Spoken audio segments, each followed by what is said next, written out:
कहते हैं जब मन में लगन और जज्बा होता है तो हर काम आसान होने लगता है और यही कर दिखाया है ग्वालियर की गीता सिंह गौर ने। गीता सिंह गौर केवीसी प्रोग्राम में 1 करोड़ रुपए जीती हैं।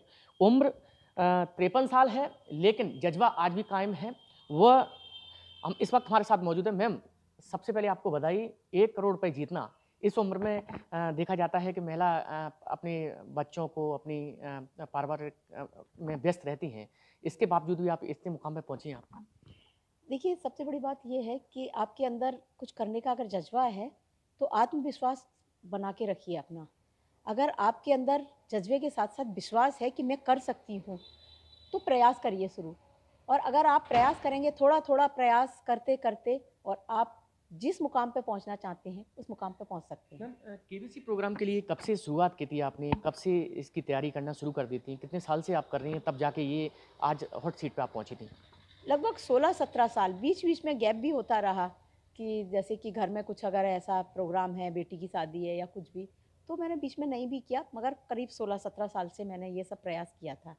और 1-2 बार ऑडिशन त राउंड तक गई, फिर उसके बाद आगे नहीं बढ़ी और फाइनली हिम्मत नहीं हारी, अपनी मेहनत बरकरार रखी और इसलिए यहाँ तक आ गई। खासकर तुम ऐसे इलाके से आती हैं, चंबल का इलाका, जहाँ पर जी। खासकर महिलाओं की अगर बात करें तो महिलाओं को उतना तवज्जो नहीं देता और ना ही वो इस तरह से आगे बढ़ पाती हैं। जी। और 53 साल की उम्र में जब वो बच्चियाँ हैं और उनके बच्चे हैं तो वो पूरे पारिवारिक उनमें लग जाती हैं। ऐसे में आप 16 साल से लगातार तैयारी कर रही हैं, तो इसके बीच क्या कुछ व्यवधान भी आया था? आपने सोचा होगा कि नहीं अब नहीं करना है, लेकिन उसके बाद भी आप लगी रहीं इसकी तैयारी के लिए? देखिए, होता क्या है जब आप कोई भी काम करते हो, आप सोचते हो कि मुझे ये करना है, तो ऐसा नहीं है कि आपको ईज़िली सब कुछ हो जाता है। मुझे बच्चे भी देखना थे, परिवार भी देखना था, सारे संबंध भी निभाने थे, सब कुछ करना था। समाज में एक सामाजिक प्राणी होने के नाते भी जो कर्तव्य थे, वो भी निभाने थे।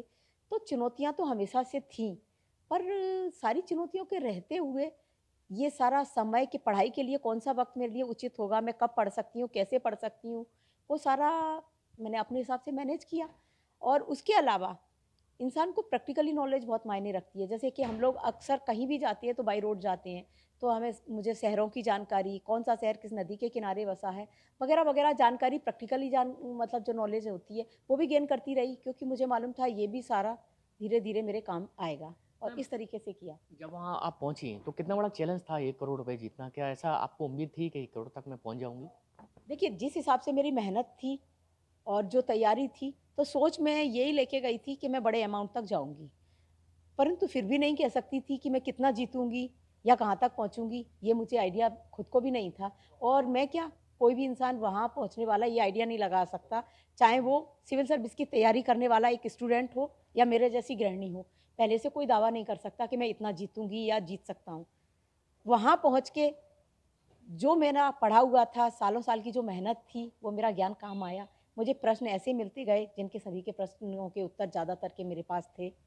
जब अमित जी क्वेश्चन पढ़ रहे होते थे, मन ही मन प्रसन्नता भी होती थी कि हाँ, इसका उत्तर मुझे आता है और मैं आत्मविश्वास से भरी हुई थी और यहाँ तक पहुँच पाई।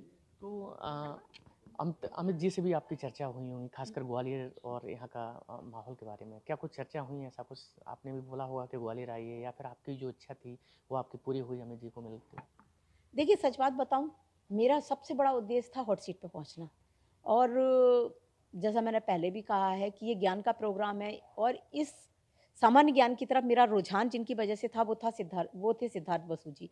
आजकल वो अस्वस्थ रहते हैं, तो वो भले ही वो सेट पे कम आते हैं, नहीं देख पाते हैं, पर मेरे को जब उन्हें ये मालूम हुआ कि मेरी इच्छा है, तो उन्होंने मेरे लिए वक़्त निकाला, मेरे साथ आके फ़ोटो खिंचवाया और क्विज़ मास्टर हैं वो। तो मेरे को मेरी प्रेरणा स्रोत भी मैं उन्हें मानती थी कि जब मैं स्टूडेंट लाइफ में थी, वो होस्ट किया करते थे एक शो, मैं देखती थी, तब से मुझे लगा कि है ना, ऐसे किसी शो में कभी मुझे जाना चाहिए और कोइंसिडेंस जब केबीसी आया, तो मेरी वो इच्छा और प्रबल हो गई कि नहीं, ये शो आया है, कभी मुझे भी इस मंच पे जाना है, बैठना है। तो मैं वहाँ गई। ये तो मालूम था कि अगर मैं इस शो में जाऊँगी, तो no doubt Amitabh Bachchan host हैं, तो उनके सामने बैठने का मौका तो मुझे मिलना ही मिलना है। और वहाँ जाके मैंने ये महसूस किया कि वो जितने बड़े अच्छे अभिनेता हैं, जितनी बुलंद और अच्छी उनकी आवाज़ है, वो उतने अच्छे व्यक्ति भी हैं। वो मतलब सामने बैठने वाले प्रतियोगी को इतना सहज महसूस करवाते हैं कि उसे कभी भी ये ना लगे कि वो इतनी बड़ी हस्ती के सामने बैठा है। क्या कुछ ग्वालियर के बारे में भी चर्चा हुई, कुछ तारीफ हुई, आपने जो बोला हुआ ग्वालियर के ऐसा कुछ बारे में? ऐसे पर्टिकुलर ग्वालियर के बारे में ये उन्हें मालूम था और उन्हें इस बात की खुशी सी की थी कि ग्वालियर से, और वो भी एक महिला, और जो गृहिणी है जिसने कभी भी घर से बाहर निकल के कोई काम नहीं किया, यहाँ तक कि वो कभी घर से अकेली निकली भी नहीं, वो यहाँ तक आई है। तो ये सोचकर वो बहुत खुश थे कि हाँ, देखिए ग्वालियर शहर को अब इस उसमें भी जाना जाएगा कि हाँ, वहाँ महिलाएँ। अच्छा, आप 1 करोड़ रुपए जीती हैं, अब इनको कहाँ-कहाँ खर्च करना चाहेंगी आप? ऐसा कुछ प्लान किया है आपने कि सच कुछ बताऊँ सामाजिक मैंने कार्य ऐसा को लेके कुछ भी भी कुछ? प्लान नहीं किया है, कुछ भी प्लान नहीं किया है और सिर्फ़ ये था मुझे हॉट सीट पे पहुँचना है, अपना नाम बनाना है, अपनी पहचान बनाना है, अपने आप को और समाज के सामने ये प्रस्तुति देना है कि एक गृहिणी को जो काम दिया जाता है, वो जो काम करना चाहती है, जितने अच्छे से घर परिवार सँभालती है, अगर वो जिस क्षेत्र में आगे बढ़ने का बीड़ा उठाती है, तो उस क्षेत्र में भी वो बहुत अच्छा कुछ कर सकती है। ये मैं सभी के लिए ऐसी प्रेरणा स्रोत बनना चाहती थी और उसमें मैं सफल हो गई। अब आगे क्या होगा वो परिवार के साथ बैठ के और सोचेंगे क्या करना है। बिल्कुल ये एक तरह से कहा जाए कि गृहिणी महिला के लिए एक बड़ा चैलेंज और एक बड़ा काम है कि केबीसी की हॉट सीट पर जाना और 1 करोड़ रुपए जीतना। और यही कर दिखाया है चंबल की बेटी या फिर कहें 54 वर्ष की महिला गीता सिंह गौर ने। अनिल गौर, ईटीवी भारत, ग्वालियर।